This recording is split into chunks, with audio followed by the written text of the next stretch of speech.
You know, about a week or two ago, about a week and a half, say a week and a half.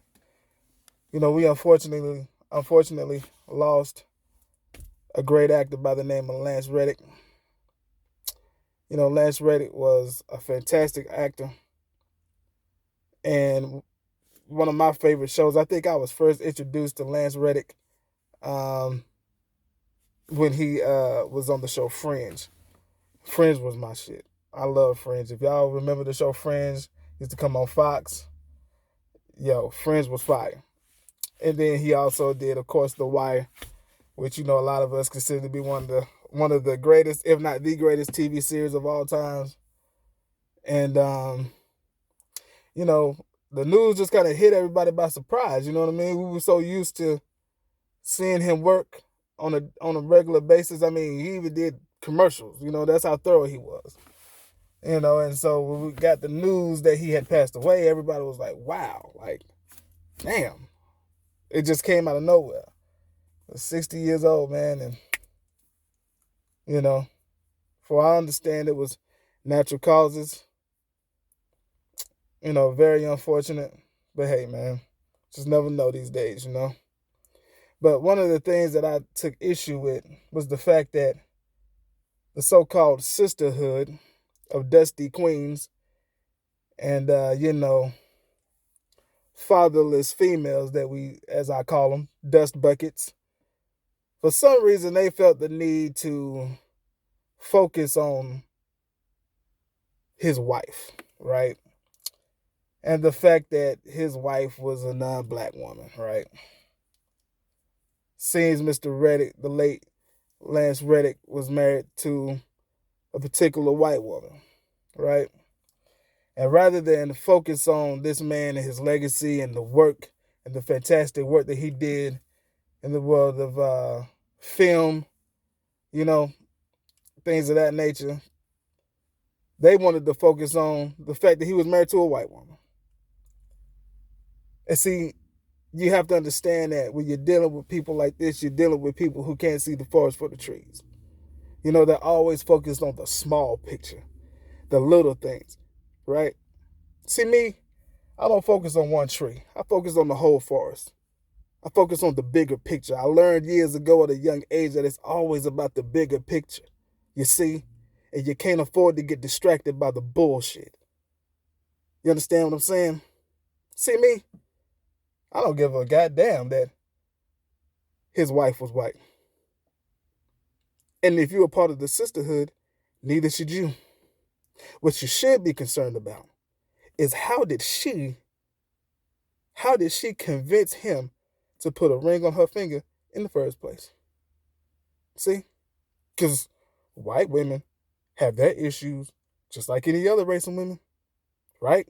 White women ain't perfect. They got their issues too. But yet somehow this white woman was able to convince the late Lance Reddick to put a ring on her finger.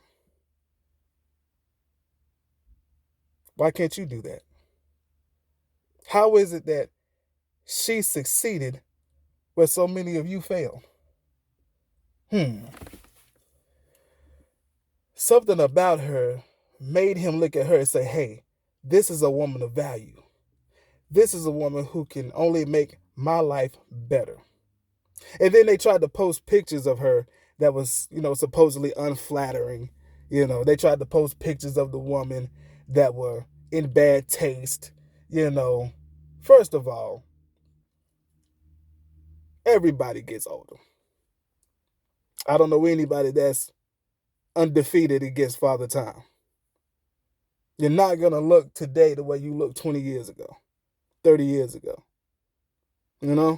Some of us may, be fortunate. But people get older, man. It is what it is. Again, focused on the wrong things. Focused on this tree right here and this tree right here instead of the whole forest. She's a white woman. She looks older. How long have they been married? How long were they married before he passed? See, you got to think about that.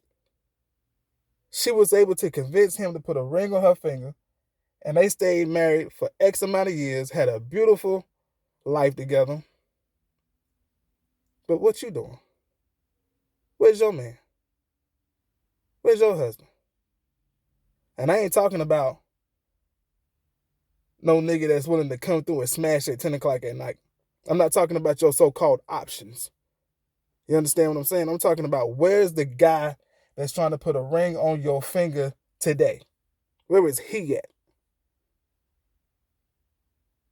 Because clearly she was able to succeed where so many of you have failed. I think that's funny. I think that's hilarious. See, it's jealousy. It's envy. I get it. You're jealous. What Lance and his wife had was real love. You're looking for that, aren't you? Yeah. Yeah. Those of you who make up the sisterhood, you're looking for that. You're looking for love and compassion and understanding. But you'll never find it. You'll never find it. Because you can't see the forest for the trees. You're too busy focused on shit that don't matter. Don't worry about what race that woman was. Don't worry about her being a white woman or a non-black woman. You focus on the fact that she was able to do something that you couldn't do then and you can't do now. You can't get nobody serious. You can't get anybody to take you seriously long enough to even think about taking you on a date, let alone put a ring on your finger. Whew. Boy, that envy and that jealousy shit that's a bad look. That's a real bad look. You need to get that up out you, queens, because you're looking bad out here. You're looking like you're struggling. Focused on everything but the right thing. That's why you ain't winning. That's why you stay taking the L's. But then again, who am I? I'm just the average guy. Y'all be good.